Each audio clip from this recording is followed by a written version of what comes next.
saya datangi masyarakat. Saya datang ke wilayah RT, ke wilayah RW, ke kampung, datangi. Kemudian sampaikan visi kita apa, program kita apa, tapi yang real. Saya nggak mau janji-janji. Saya tunjukkan ini loh. Nanti sistem yang akan kita siapkan. Nanti masyarakat akan mendapatkan apa selama saya menjadi pimpinan daerah. Jadi disampaikan secara real, nggak usah tinggi-tinggi. Masyarakat sekarang ini juga nggak seneng ya janji yang muluk-muluk, janji yang tinggi-tinggi. Nggak seneng. Jadi kalau saya ya hanya itu aja, datang, salami masyarakat, sampaikan apa yang menjadi visi kita, apa yang menjadi program kita, dan ya nggak usah yang muluk-muluk lah. Ini loh saya punya kartu Jakarta Sehat, sistemnya sudah kita siapkan. Ini loh kita punya kartu Jakarta Pintar, sistemnya juga kita siapkan. Bagaimana nanti kalau dapat kartu ini dan dapat kartu ini 5 tahun dijamin kesehatan masyarakat, 5 tahun juga dijamin untuk akses pendidikan anak-anaknya. Saya kira ini hal yang real. Kalau ada yang tanya, bagaimana Pak itu duitnya dapatnya dari mana? Saya juga jelaskan, yang penjelasannya juga yang sederhana, nggak usah penjelasan yang mulu-mulu, tinggi-tinggi, nanti malah meledos. Akhirnya hanya janji kosong. Jadi hanya seperti itu, Itu berarti butuh modal banyak, Bang Pak, ketika turun bawah. Modal apa? Modalnya jalan kaki. Oh, modal dengkul, Pak. Modal dengkul, sama nyalamin, hanya itu aja. Tepuk tangan dulu dong. Hanya itu aja. Nah, kalau saya ngundang ke gedung atau ngundang ke hotel ya, saya harus nyiapkan, harus bayar gedungnya, saya harus nyiapkan makan dan snacknya, kan butuh biaya yang gede sekali. Saya datangi saja sambil saya melihat kondisi lapangan seperti apa, kondisi masyarakat seperti apa. Mestinya memang pemimpin itu harus banyak mendengar. Jangan keminter gitu, jangan sok pinter, mendengar itu aja. Berdiri, silakan. Kurang tinggi. Kurang, ayo dong, Ca. Aduh, terlalu tinggi. Ketinggian. Duduk aja. Jadi begini. Enak banget tuh. Memang mencerdaskan pemilih, tapi sebenarnya kita sendiri yang rancu. Kalau kita mau bicara masalah mencerdaskan pemilih, itu ada 2 yang harus kita titip beratkan. How and who. Iya, mantap. How? How itu apa? Bagaimana, Pak? Bagaimana? How itu seharusnya bagaimana? Iya, betul. Who siapa? Siapa? Ya. Nah, ini kadang-kadang kita yang bingung. Kita menganggap mencerdaskan pemilih. Kalau kita belajar dari pilkada yang lalu, sebenarnya yang tidak cerdas itu siapa? Pemilih diberi uang diterima, hasilnya tidak sesuai dengan yang diharapkan yang memberi uang. Berarti pemilih ini cerdas, terima uangnya, pilihan dia sendiri. Yang nggak cerdas yang memberi uang. Jadi yang harus dicerdaskan siapa kita harus tahu. Itu pertama.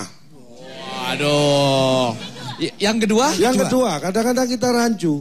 Pemilih adalah pemilik suara. Oke. Tempat pemungutan suara. Nah ini rancu. Kenapa yang dicerdaskan pemilih? Kenapa disebut pemilih? Harusnya kan penyuara. Tuh. Ini jadi bingung loh pemilih ini. Ya, saya penyuara atau pemilih? Enggak, Pak, saya tanya. Bapak sendiri bingung enggak? Jelas saya bingung. Wah, ya, kalau nggak bingung saya nggak yakin ini. Iya, Pak. Terima kasih, Pak. Terima kasih, Pak. Udah nggak usah salaman, nggak usah. Loh, Bapak juga terima aja.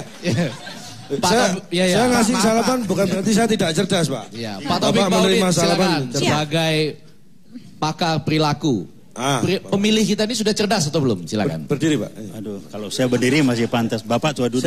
Saya kelihatan tinggi, Pak. Kalau enggak, sampean lagi yang tinggi ya kan. Silakan. Jadi memang ada pertanyaan lucu gitu. Yang belum cerdas nih siapa sih sebetulnya? Kita bilang pemilih dicerdaskan. Saya bilang tim kampanye dicerdaskan. Sebab Wani Piro. Cerdas. Karena apa? Kan begini. Tahu nggak? Tahu dari mana kita tahu bahwa pemilih itu cerdas atau nggak cerdas? Lihat aja tim kampanyenya dikomplain orang nggak? Kalau dikomplain, ya nggak cerdas dia kan? Itu yang pertama. Yang kedua lagi, cerdas kan 2 macam. Cerdas rasional, ngomonglah angka-angka, ngomonglah janji, tapi cerdas rasa, cerdas yang mampu merasakan kayak Pak Jokowi bilang, saya coba datang ingin kan orang tahu sama mampu merasakan 2 hal berbeda. cerdas untuk mampu merasakan orang lain seperti apa, nah itu lain lagi. Nggak ada sekolahnya tuh, ya kan? Terima kasih. Ini loh, yang di sebelah saya sudah nyenggol-nyenggol. Terima kasih, Tim Endi. Ya. Saya tahu Bang Jokowi lagi dilanda isu SARA. Sedikit-sedikit isu SARA. Sedikit-sedikit isu SARA. Isu SARA kok cuman sedikit. Ya. Boleh ngasih tanggapan lah terhadap pertanyaannya. Menghadapi isu SARA ini bagaimana Pak Jokowi menanggapinya? Ya Bang kalau Jokowi. saya biasa saja lah. Pokoknya selama saya masih senyum-senyum artinya ya biasa saja. Baik. Kalau melihat wajah-wajah yang seperti ini tentu saja akan ada wajah favorit yang akan kami tampilkan. Kalau tadi dari Universitas Indonesia sudah, bagaimana Sekarang dari Institut Pertanian Bogor? Bogor. Siapa yang akan memilih? Yang sedang megang-megang janggut, nah sebelah kiri. Wah hilang lagi, sebelah kiri. Balik, kamera balik. Ya, nah itu dia. Itu yang pegang dagu. Yes, pegang dagu.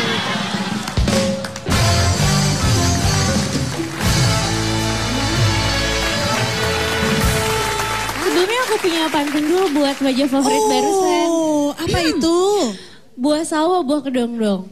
Artinya? Cowok, godain kita dong. Yang tadinya lagi termangun-mangun langsung Baik, kita masih akan membahas mengenai Ayo Cerdaskan Pemilih. Tapi sebelumnya kita akan jeda terlebih dahulu. Jadi jangan kemana-mana, tetap bersama kami di BBM Show. Berusaha bersama mencari solusi.